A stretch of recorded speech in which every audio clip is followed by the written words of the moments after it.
In the small town of Qadira, where the air smelled of jasmine and moonlight touched every rooftop, there lived a tailor named Samir. His fingers stitched hope into fabric, yet lately his hands trembled, not from age, but from whispers. He began to forget the simplest things. Needles disappeared from his table, threads tangled without reason. Sometimes he imagined he had sewn a robe, only to find it untouched by dawn. His wife, Ranya, watched in silence, her heart heavy like a stone in still water. People whispered that the tailor had lost his mind. But an old traveller, Imran, who carried verses instead of goods, stopped by Samir's shop one dusk and said, "Not every shadow is madness, my brother. Sometimes it is envy clothed in secrecy." He recited softly, his voice trembling with remembrance. Magic was worked on Allah's messenger so that he began to imagine that he had done something although he had not.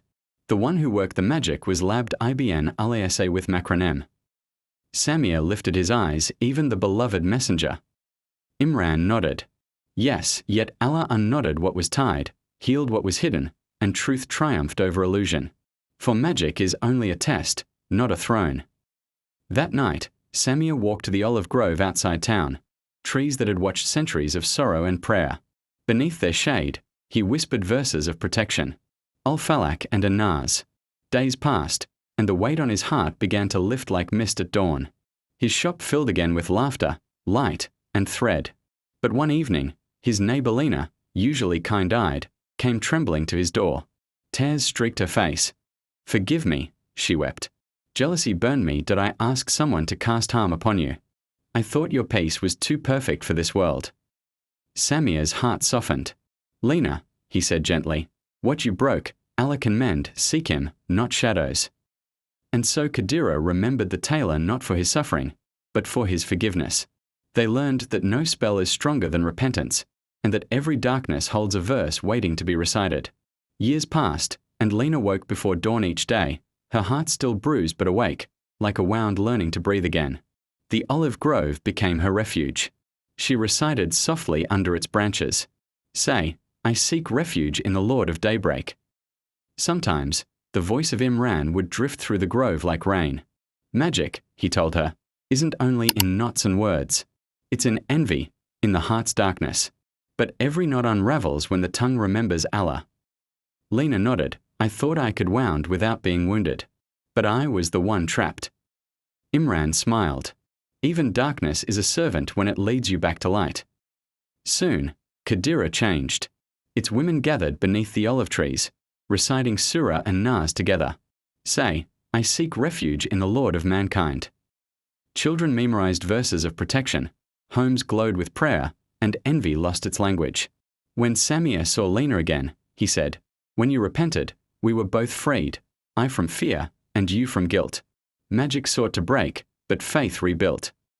From that day, Qadira became known as the town of Dua, a place where faith conquered fear, and where light learned to weave through shadow. Many seasons passed before Imran finally departed Qadira. The olive trees blessed him as he walked toward Namra, a faraway town bright with markets and mirrors. The people there mocked the unseen. They believed only in gold and glitter, yet their eyes were weary and their souls hollow.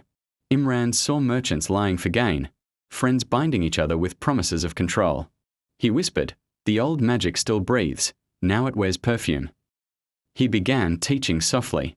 To the merchant, greed is a spell that blinds. To the youth, arrogance is the knot around the heart. To a mother in fear, he recited. Magic was worked on Allah's messenger so that he began to imagine that he had done something although he had not. Yet Allah restored him. He said, "Even he was tested, so protect your heart with remembrance." In time, Namra began to stir with remembrance. Markets buzzed with honesty, lips whispered Audu Billahi, and children slept in peace. One dawn, Imran stood on a hill, looking toward both towns, Qadira, healed by repentance, and Namra, healed by remembrance. He whispered, "The real magic was never in the knots of envy, but in the mercy of the one who unties them." Then he walked into the horizon, leaving behind only words. "Seek refuge, and no harm shall bind you.